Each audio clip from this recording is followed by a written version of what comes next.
Nifty को, बाजार को, 1 2 3 4 5 6 7 8 9 10, आज 11 दिन हो गए हैं। बाजार ना 24,500 के ऊपर कंफर्मेशन दे रहा है, ना 24,350 के नीचे कंफर्मेशन दे रहा है।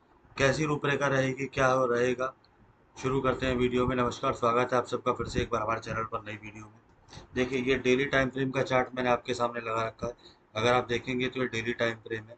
यहाँ पे अगर आप देखेंगे तो ये ऑलमोस्ट, यहाँ से हम देखेंगे 10-11 ट्रेडिंग सेशन हो चुके हैं जिसमें बाजार यहीं घूम रहा है, इसके अलावा कहीं नहीं जा रहा है।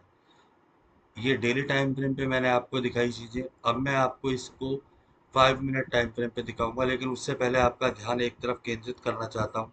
ये गैप पेंडिंग है निफ्टी में। आज भरेगा, कल भरेगा, कभी भी भरेगा, 10 दिन में भरे या 15 दिन में करे, ये तो मार्केट जानती है वो कब भरेगी, लेकिन ये भरेगा जरूर। इसके भरने के बाद ही आप एक कह सकते हैं कि हेल्थी करेक्शन हो गया है। अब निफ्टी ऊपर जाने की तैयारी कर सकता है। 5 मिनट टाइम फ्रेम पे देखते हैं क्या हुआ आज, क्योंकि बाजार ना तो हमारे लेवल से ऊपर जा रहा है। जो लोग पहले जुड़े हुए हैं, वीडियो देखते हैं, वो लोग जानते हैं कि हम लेवल चेंज नहीं करते। वही लेवल होते हैं जो हम, आपको 1 महीने पहले की वीडियो अगर आप देखोगे तो भी वही लेवल मिलेंगे आपको। देखिए, लड़ाई की वजह से गैप डाउन ओपनिंग हुई, जितनी उम्मीद थी उतनी नहीं हुई, लेकिन आप लोगों को एक बात स्पष्ट मैंने बताई थी कि जो वीडियो अवेलेबल है जाके आप देख लीजिएगा। लड़ाई होगी ज़रूर, ये मैंने आपको बताया था। प्लस ये भी बताया था कि इस लड़ाई का इम्पैक्ट जब ज़्यादा पड़ेगा, जब पाकिस्तान हम पे कोई काउंटर अटैक करता है, तब हमें कुछ शायद बड़ी मूवमेंट या कोई अनएक्सपेक्टेड चीज़ें देखने को मिलती। लेकिन पाकिस्तान ने ऐसा कुछ भी नहीं करा है। हो सकता है आज कुछ कर दे या कल कुछ कर दे, तो वो ग्लोबली इवेंट होगा। उसके लिए हम कोई कमिटमेंट नहीं कर सकते हैं कि क्या होगा क्या नहीं होगा, लेकिन ये हमें पता है कि अगर पाकिस्तान वहाँ से रिप्लाई करेगा तो ही कोई चीज़ होगी, तो ही कुछ असर होगा। ओपनिंग होती है गैप डाउन, 24,225 हमारा लेवल है, 24,220 का लो लगा के इतनी शार्प मूवमेंट है। यहाँ से यहाँ से यहाँ से कहीं भी आपको ट्रेड लेने का मौका नहीं था। सिर्फ आप 11 बजे तक ट्रेड लेने का कोई भी मौका नहीं था आपके पास। 11 बजे इस कैंडल ने कंफर्मेशन दी, यहाँ से आप ट्रेड लेते, लेकिन अगर यहाँ तक आप पाते भी, अप डाउन जरूर हो रही है मार्केट। आप देखेंगे पूरे दिन बाजार में क्या रहा, up down, up down, up down, up down. Movement जरूर हुई क्योंकि विक्स आई थी, लेकिन प्रीमियम उस हिसाब से नहीं बढ़ रहे थे जैसे बढ़ने चाहिए थे। अभी क्लोजिंग आई है 24,414 पे। हर 50s के लेवल काम करेंगे, एक्सपायरी है कल, ये आप जानते ही हैं। इसके अलावा जो हमारे मेन लेवल है 24,350, 24,440, जब तक 24,350 से नीचे निफ्टी क्लोजिंग नहीं देगी, जब तक मैं बेयरिश नहीं होऊंगा। पहले भी मैंने आपको बताया था कि मैं बाजार में ज़्यादा बेयरिश नहीं हूँ, मैं बुलिश हूँ बाजार में। ये जो 11 दिन, 10-11 दिन का अभी हमने वनवास देखा था निफ्टी का, हो सकता है कि कल ये वनवास टूट जाए। ट्रेड में एंट्री ही जब लेनी है आपको, जब 24,440 ऊपर टूट जाए या 24,350 नीचे टूट जाए। उससे पहले एंट्री नहीं लेनी है। एक बार डेटा जरूर चेक कर लीजिएगा। 24,440 के ऊपर 24,530, 24,625, नीचे 24,350, 24,290, 24,225 और 24,150, ये लेवल है नीचे के लिए। एक बार F I D I data देख लेते हैं कि एफ आई ने आज बाइंग करी है, सेलिंग करी है।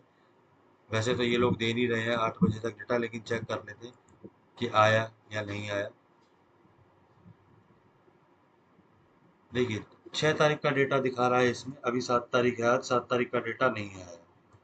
इसके अलावा ऑप्शन चेन देख लेते हैं एक बार, ऑप्शन चेन क्या बोल रही है।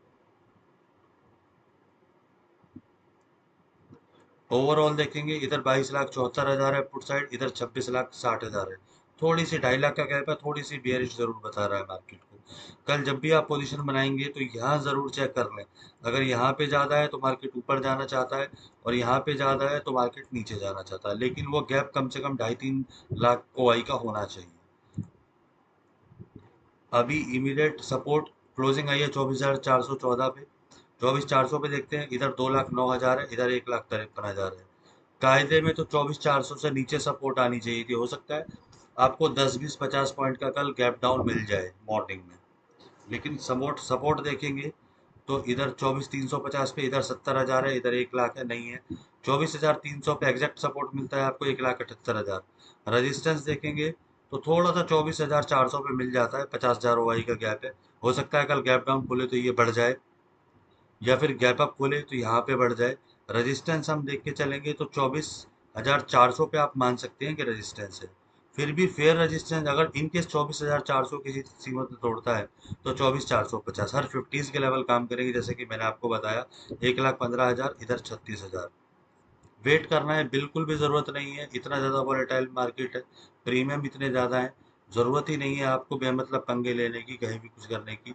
24,300 24,400 जहाँ ब्रेकआउट होगा वहाँ आप लेंगे। हर 50s का लेवल पर ट्रेड मिलेगा तो वो ज़रूर लीजिएगा। मान लीजिए 24,352 पे क्लोजिंग आ गई अगली कैंडल की सपोर्ट के बाद, तो आप 24,400 तक के लिए एंट्री ले सकते हैं। इसके अलावा एक दूसरी चीज़ जो हर बार मैं प्रूव कर रहा हूँ आपको, 4-5 एक्सपायरी से, आपको क्या करना है, ऑप्शन चेन में जाना है 11 बजे।